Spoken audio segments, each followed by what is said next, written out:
YouTube.com/Tim Westwood TV.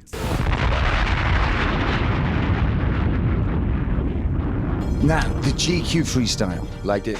Loved it, baby. Just some new things I'm yeah. working with. My understanding, I might have got this wrong. It seemed like it was like you were reaching out to make peace.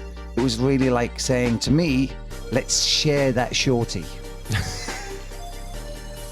I mean, was it like, let's share that shorty, baby? In fact, there's room for both of us. I think so that you know what I mean. I think that it was more along the like lines. no, I feel I got it right. Yeah, okay. Well, I mean, I think there's an aspect of what you're talking about, but I think the other thing is just how small this, you know, people always say, man, it's a small world, you know. Well, it's also a very, very small industry, you know, and that line about, you know, the women that we lusted for before we ever had it, you know, those are the women that we all chase when we get in it. So, you know, you get in and then you hear like, oh, well, that person has been with that person for and you start feeling like, oh, okay, well, but you know, sometimes the paths cross, man. Yes. Which is okay.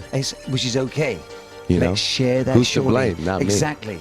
Any of your leftovers when you leave London, it's a straight smash with your boy Westwood. Yeah. I'm not holding back. It's okay. Yes. Yeah, it's okay. Yes. I grant the permission 100%. I don't cuff. Sign that, ladies. I don't cuff.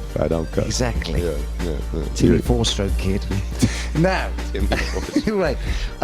October's very own kid. All right. And you got the tat as well. Yeah. Even though Wheezy said no. I mean, you know, initially he was definitely like, yo, I think more now that I'm a bit, you know, older. We've been rocking for like 4 years now. I think what he didn't want me to do was go model myself after him, go get you know, tatted up and try and grow my hair out, and you know, he was just always urging me to be my own person. I think I've established myself as my own person, and you know, even the way I get my tattoos is way different than Wayne. You know, I don't like big tattoos. I get things that mean something to me. Not that he does. I mean, he has, but he has a lot of stuff. I mean, you know, I just get little things, little accents that I carry with me. I got like Toronto right here, and you know, I got a saying that I've said, you know, with my friends for a long time. I got Aaliyah. You know, I got things for, you know. And Aaliyah is very special, even on your earpiece. Yes, yeah, definitely. Interesting. Yeah, definitely. I has some great Aaliyah news coming soon too. You know, so some special things. Some lost tapes. Just some special things, you know. Some lost tapes. Well, just gave you that, like just a little, because I say I'm with Westwood, so I can't not. But just great things, man. Great things for music, period. Just for Westwood, you know. Just, you know. She would be Beyonce if she was still alive in my mind. Another Beyonce. I mean, a different lane, but just incredible because I think more than anything, you know, Aaliyah always made music that it was never uncomfortable for me to listen to. You know, it's hard for me to ride around to a female singer because at the end of the day, you're a man, you know, but she always kept it so G with the writing and the melodies that it just made it, you know, it was something to ride to, you know, especially when it was chopped and screwed. That's when I used to love Aaliyah the most. Is that you? I mean, I didn't know that Chop and Screwed was. Oh yeah. No, that's me. That. Like OG Ron C, Candlestick. Oh, you used to ride like that? Oh yeah, no, that's how I ride heavy. I listen to Take Care even. Chopped and Screwed. Chopped and Screwed? Yeah, man. I'm a slow down. I take life slow, man. You know. Well, let's stay off the syrup. Now, you as an artist just speaks to the ladies. You're emotional. You're heartfelt. You're like, yo, that's the realness of who you are, man.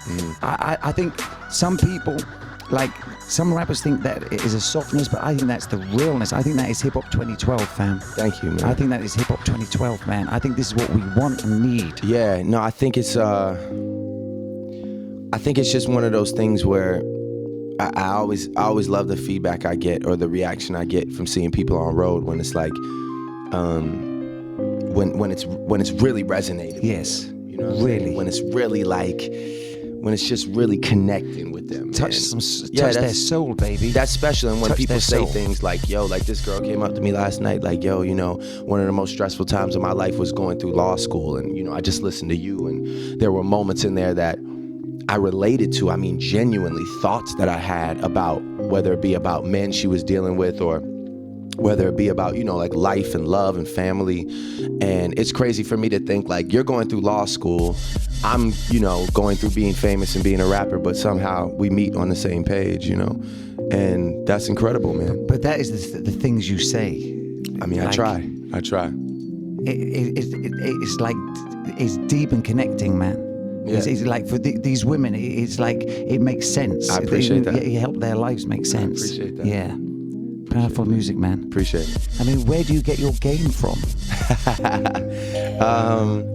I think just being observant, you know, just being observant. I watch everybody else's situations. I sort of pinpoint little vivid details, like things that I say, oh man, to say that in a song, that would be crazy. You know, that's a real life emotion. And just little things people say to me in passing conversation, I feel like those make for the best punchlines. Those make for the best. And then, you know, aside from that, probably just my dad, man, because he's like, with the talk, my dad is the man. Oh, he's got the fly talk. Oh, yeah. Oh, for real? Yeah. He can really kick it. Yeah, he could convince a coconut that it's orange, you know what I'm saying? Like, shit like that. And your mom as well? Your beautiful mom as well? Oh, yeah. I mean, my mom's just a great woman. I think my mom really influences the person I am on a day-to-day basis. The way I deal with my team and the way I function and go through life, you know, the way I shake everybody's hands and look them in the eye and try and make everybody feel equal. I get that from my mom, you know? Yeah. Oh, yo, let me throw it there. Hanging with Sneakbo. Oh, yeah, yo, hanging out with big up all the Bricky boys. Yeah, you man, know, for Brixton. real. Yeah. Great guy, man. Very talented, huge fan. Yes. I was very inspired by, like, just his whole movement. You know, he's got like the whole gas gang movement and all his little. I love watching, like, you know, there's a lot of artists, you know, from London. I love watching like sort of the underground street. The hood freestyles that they do and the flows that they catch, and I love it because I always feel like they're rapping over like sort of almost dance hall beats, and they just, you know, the flows are amazing. So I was with Sneakbo like every day. Yeah, you know, just rocking. Are with you him. going to try out the jet ski wave? I mean, I'm on the jet ski wave you're on every the jet day. ski, I've been on it. Yeah, daga. Yeah, I can need a girl with an African back, right? Sneak to the boat. Right? Exactly. No, man. ping, nobody go text me. That's my joint, man, for real. Nah, I'm with it, man, all the way. It's Tim Westwood TV. Let's keep it cracking out there, baby. You already know. YouTube.com/Tim Westwood TV.